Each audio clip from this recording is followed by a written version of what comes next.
Hello, everyone.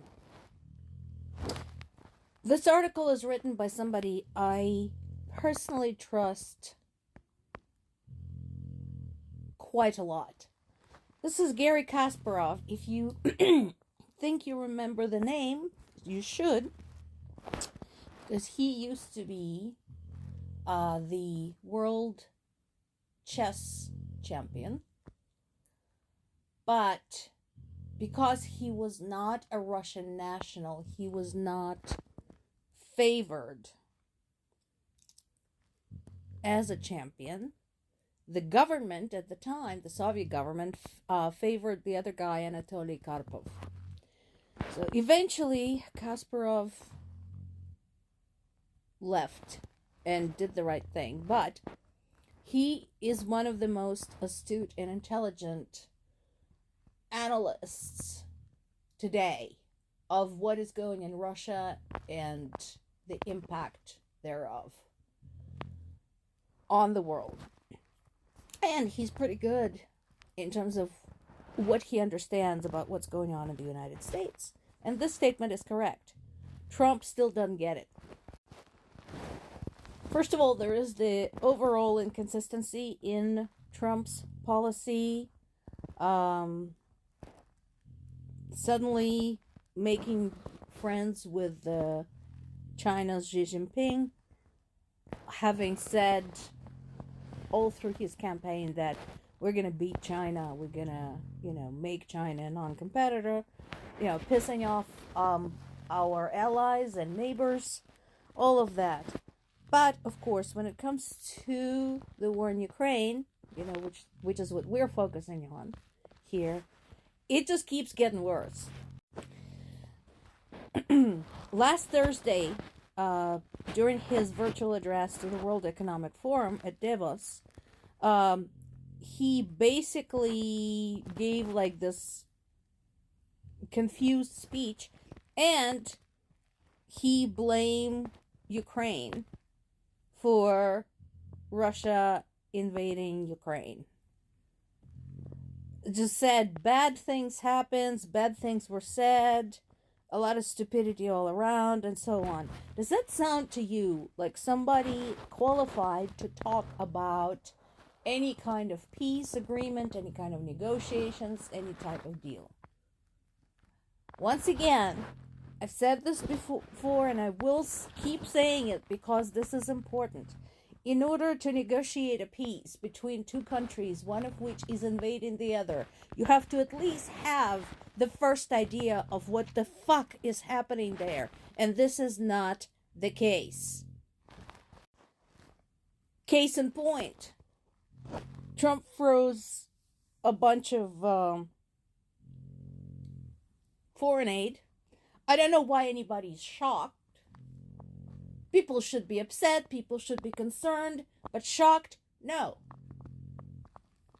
We knew this was going to happen. So, we're not just talking about the military aid, we're talking about Ukraine-based humanitarian projects that are now left without funding. We're talking about organizations supporting veterans, local media, healthcare, restoration.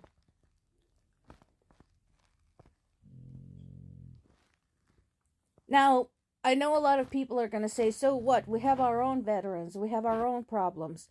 Well, how long do you think before this comes to your home? Do you think it's going to just stay out there in Ukraine? Look at what's happening. Look at what freezes are already in effect right now. If you think that something like that is not going to happen to you, you're basically deaf and blind.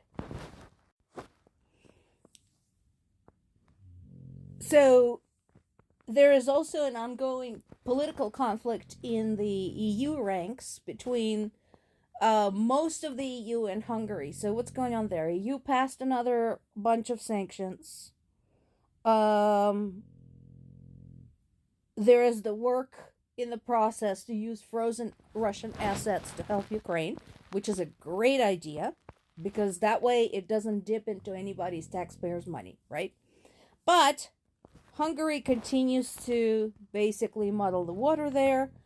First, he delayed the EU sanctions renewal, saying we should consult Trump first. Why? Why? Trump was the one who said, hey, guess what, EU? You should resolve these problems yourself.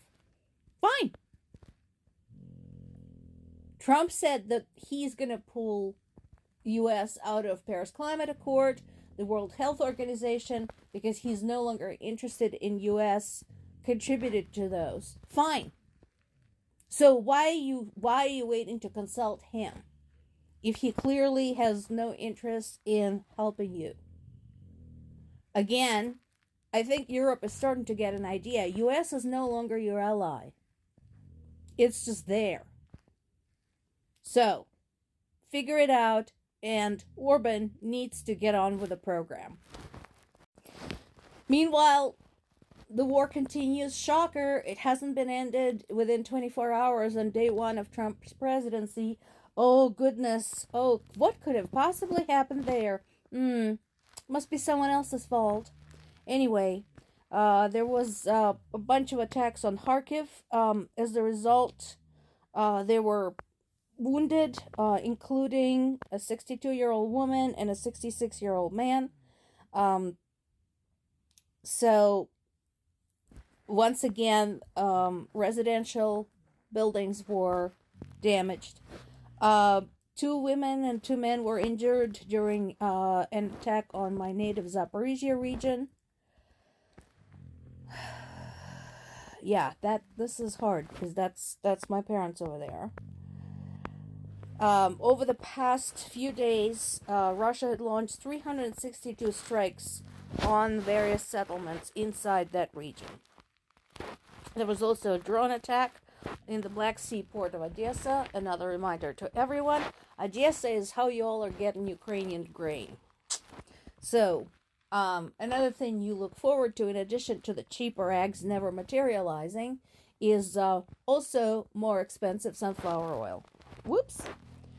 There was an overnight Russian attack also against a private business in Kharkiv.